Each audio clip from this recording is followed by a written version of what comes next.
Hi hello welcome to Bose 360. నేను మీ మురళీ రాపల్లి. మన DJ టిల్లీలో ఒక డైలాగ్ ఉంది, ఓయ్ లేవు, ఓయ్ లేవు లేవు అని ఒకళ్ళు లేపుతూ ఉంటాడు, చచ్చిపోయింది. ఇప్పుడు మోడీని కూడా మనమే అలాగే ఓయ్ లే నిద్రలే లే అనాలేమో అనిపిస్తుంది. ఎందుకంటే మా ఇంట్లో గతంలో గేదెలు ఉండేవి, నాకు వాటిని ఎలా అరిచి లేపాలో నాకు బాగా తెలుసు. కానీ మోడీ గారిని మాత్రం లేపలేకపోతున్నాం, ఎన్ని వీడియోలు చేసినా మాకు అది అర్థం కావట్లేదు. పక్క నుంచి చైనా మన ఇండియాలో ఉన్నటువంటి అరుణాచల్ ప్రదేశ్ని రోజుకి కొంత ఆక్రమించుకుంటూ వెళ్ళిపోతుంది. ఈ విషయాన్ని మేము వార్తల్లో చెప్తూనే ఉన్నాం. అందభక్తులంతా ఎక్కడరా పోయేది అంటారు. ఒరే ఎర్రి నా కొడకల్లారా, చైనా వచ్చి ఇండియాని అరుణాచల్ ప్రదేశ్ని మొత్తాన్ని ఆక్రమించుకుంటుందిరా. త్వరలో వచ్చి అరుణాచల్ ప్రదేశ్ మొత్తం చైనాలోకి వెళ్తుందిరా.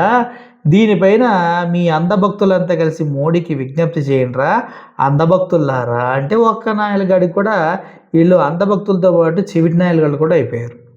మోడీ అయితే ఇంకేం లేదు, చైనాతో పెట్టుకుంటే ఎగిరెగిరి ఎక్కడ తంతారు అని అసలు ఆ విషయాన్ని బయటకు కూడా తీసుకురాకుండా దానిపైన నోరు కూడా మెతపట్లేదు. మన భారత ప్రభుత్వానికి ఎన్నిసార్లు చెప్పినా వాళ్ళు మమ్మల్ని చైనాకు వదిలేశారు. ఇది నేను చెప్తున్న మాటలు కాదు. ఈ అరుణాచల్ ప్రదేశ్లో నివసించే ఒక వ్యక్తి హిందీలో మాట్లాడి ముందుగానే మీకు గుడ్ బై చెప్తున్నా, మేము త్వరలో చైనాలో కలిసిపోతాం అనేసి ఆయన బాధను వ్యక్తం చేసినటువంటి ఘటన.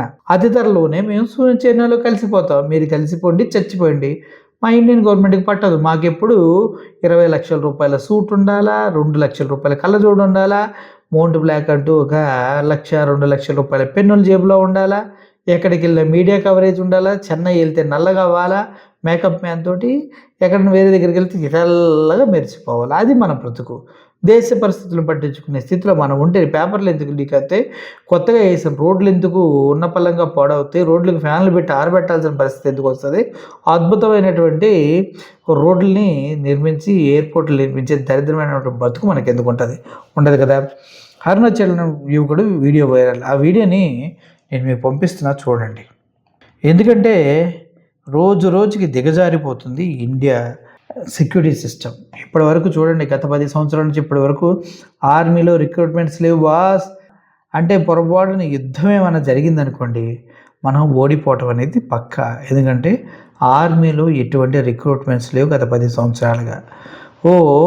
ఒకవేళ నిజంగా సిగ్గు శరం ఉన్నవాడు ఎవడైనా కూడా ఈ వీడియో చూసి ఈ అరుణాచల్ వచ్చి మాట్లాడే మాటలు విన్న తర్వాత ఎక్కడ మన ఇండియాని ఆక్రమించుకుంటున్నారా అని అడగండి, వాడు చెప్తాడు గుడ్ మీద తన్ని. అర్థమైందా? ఒకసారి వినండి. गुड बाय इंडिया, बहुत जल्द आप सब लोग मुझे चाइना में दिखेगा. सिर्फ मुझे नहीं, पूरा अरुणाचल को चाइना में दिखेगा, क्योंकि चाइना यहाँ अरुणाचल में धीरे धीरे करके घुस रहा है, यहाँ के जमीन कब्जा कर रहा है.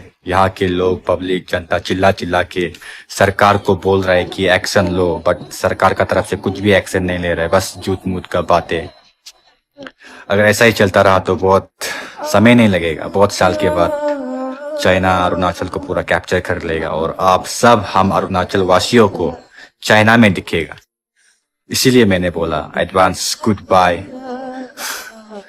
अब सरकार कुछ एक्शन नहीं ले रहा है और हम भी कुछ नहीं कर सकता है, तो अब चाइना का साथ ही जाना पड़ेगा. मिलते हैं चाइना में इन फ्यूचर. సో విన్నారు కదా, ఓవరాల్గా అరుణాచల్ ప్రదేశ్ని చైనా ఆక్రమించుకుంటుంది, దాన్ని కనీసం పట్టించుకోకుండా తిరుగుతున్నటువంటి మన Indian embassy, Indian government, Modi, Amit Shah, విదేశాంగ శాఖ మంత్రి, వీళ్ళందరూ ఏం చేద్దాం. మనం అందభక్తులు నవరంధ్రాలు మూసుకొని నాట్యం చేసుకుంటే వెళ్దాం, అంతే కదా. నేనైతే అందభక్తుండే కాదు, ప్రశ్నిస్తానే ఉంటా బ్రతికినంతకాలం. అర్థమైంది కదా. Thank you for watching this video. Murali signing off. Thank you so much.